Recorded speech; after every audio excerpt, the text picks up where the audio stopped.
সমাজের আর ৫ জনের থেকে আলাদা তিনি। উচ্চতা মাত্র ৩.৫ ফিট।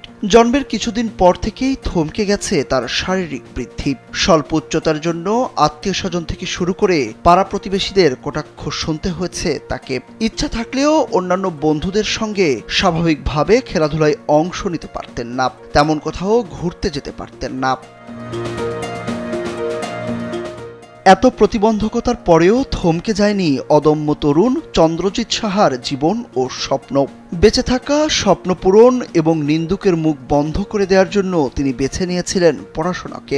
স্বপ্ন পূরণের প্রথম ধাপে অভাবনীয় সাফল্য পেয়েছেন এই তরুণ। যদি মূল টার্গেট হয় ডাক্তার হওয়া, তাহলে অবশ্যই লক্ষ্য নিয়ে এগিয়ে যাওয়া উচিত।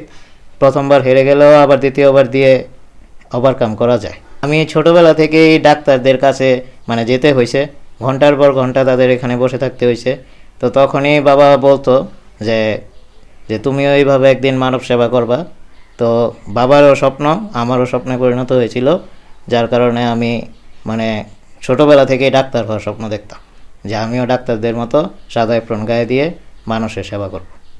2024-25 শিক্ষাবর্ষের সরকারি বেসরকারি মেডিকেল কলেজের ভর্তি পরীক্ষায় চন্দ্রজিৎ সাহা 80.5 নম্বর পেয়েছেন। মেধা তালিকায় হয়েছেন 2387তম। ভর্তির জন্য মনোনীত হয়েছেন বরিশাল শেরেবাংলা মেডিকেল কলেজে। তার সাফল্যের পথ ছিল অনেক কঠিন লড়াই ও সংগ্রামের, যার সঙ্গী ছিলেন বাবা মা এবং শিক্ষকরা।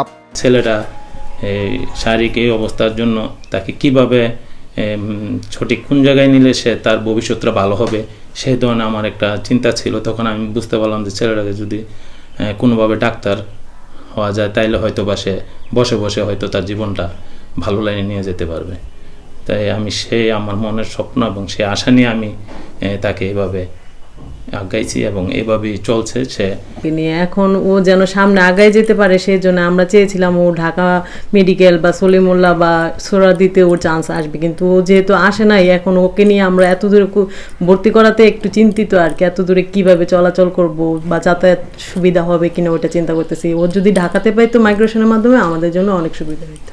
চন্দ্রজিৎ মেডিকেল ভর্তি পরীক্ষায় প্রথমবার ব্যর্থ হন, তবে মনোবল ভাঙেনি তার। অনেকে তার মনোবল ভাঙার চেষ্টা করেছেন, বোঝানোর চেষ্টা করেছেন তার মতো একজন প্রতিবন্ধী মানুষের দ্বারা এটি সম্ভব নয়, তবে তাকে কেউ দমাতে পারেননি। দ্বিতীয়বার ঠিকই সাফল্য পেয়েছেন। ছোটবেলা ভাইকে নিয়ে স্কুলে অনেকেই অনেক খারাপ মন্তব্য করতো, অনেক কথা বলতো, যে ছোটরা অনেকেই হাসাহাসি করতো। তো এইসব বিষয়ে দেখতাম ভাই কোনো তোয়াক্কা না করে তার নিজের লক্ষ্যে এগিয়ে গিয়েছে। স্কুল কলেজ লাইফে অনেকেই তাকে অনেক কিছু বলতো, কিন্তু আমরা আসলে ওকে বুঝতে দিতাম না যে আসলে ও একটু স্পেশাল।